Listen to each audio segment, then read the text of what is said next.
Good day to and welcome, I'm Vicarization and this is Indie Watch, where I show you 7 upcoming games on Steam and 1 from itch.io. I should point out that I'm not recommending buying those right away, rather keep watch on them once they actually come out. Now, let's jump onto it. Welcome to the Earth Republic Army. The year is 2257.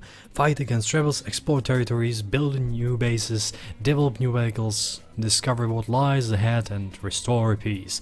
The hope lies on your shoulders. Just do those afterwards.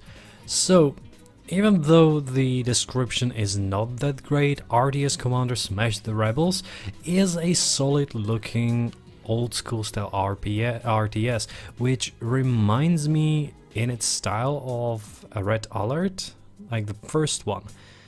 And I really love that game, so I hope that this is gonna be good. Also, I should point out that there is gonna be a free demo. So if you are not sure if it how it works, if it behaves correctly, and in a manner you expect, well, you can try it in a demo, right? Chupacabra is a first-person horror shooter that allows players to hunt one of the most mysterious creatures ever roaming the earth. First of all, I'm gonna say that it looks like a solid game for, let's say, $5 up to $8. It might be fun, it might be worthwhile. What might be a real issue is the developer, Racing Bros.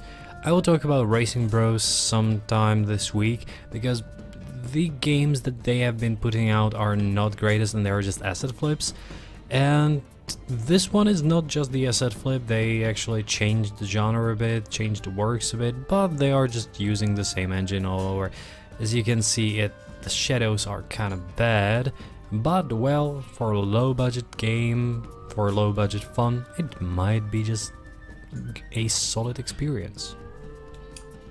Gravel. Gravel is the ultimate off-road experience, the most extreme racing game that will let you try out amazing stunts in the wildest places on the planet. Now, Gravel is by a larger company, Milestone S.r.l, you might know it from MotoGP and those series, so they know what they're doing in terms of racing games. This is gonna be a pretty good racing game. Almost definitely. It's gonna have online multiplayer, single player, it has a controller support which might be good for some of you, and it comes out on February 27th, and so that is gonna be something to take a look at. Into the Breach is gonna be my 100% good pick for this week. Control powerful mechs from the future to defeat an alien threat. Each attempt to save the world presents a new randomly generated challenge in this turn-based strategy game. As you could have seen before, this game is created by Subset Games, who created S.r.l. If this is gonna be, in terms of playability and replayability, something as good as S.r.l, or at least close to it, then wow, this is gonna be a good game. And I just have to put this back, cause what you're gonna do right now is just make, like, this is really good, and this is, oh my god, this is really useful. So this is my 100% good pick. If you want to buy an indie game, go and get this, even though they already earned a lot of money via S.r.l. If this is good, well, they just deserve it.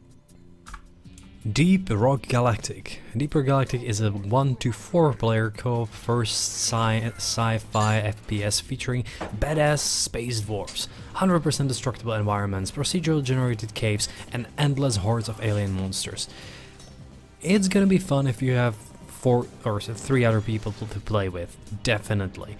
I'm not sure about this like single player experience, I'm not sure about random people experience, but this co-op with friends might be a lot of fun in the end.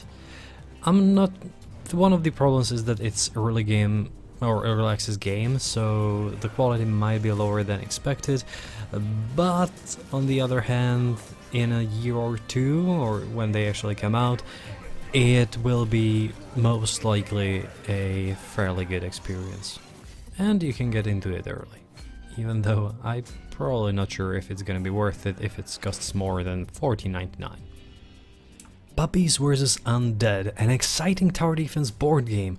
Put on the VR helmet and plunge into the world of magic and wizardry, where all the toys come to life. This is one of those VR games that come out every week, but this one is quite interesting, I have to say. A tabletop VR game is a solid concept right away. Puppies vs. Undead? Well, I'm not sure about the puppies, but hey, it looks good, or okayishly good. If you have VR and the price is gonna be just right, I'm not sure, they haven't announced it and it's only a single player game, so I would say $15 would be probably okay. And considering that they are going to Android as well, or is it, no, sorry, it's not gonna be on Android, I just mistook the Linux there. I'd say 15 is gonna be a good price, and if you have VR, well, this might be a good casual game. Dragons Never Cry. Dragons Never Cry is a casual action-adventure telling story of the brave little dragon treasure hunter who has to become a monster hunter.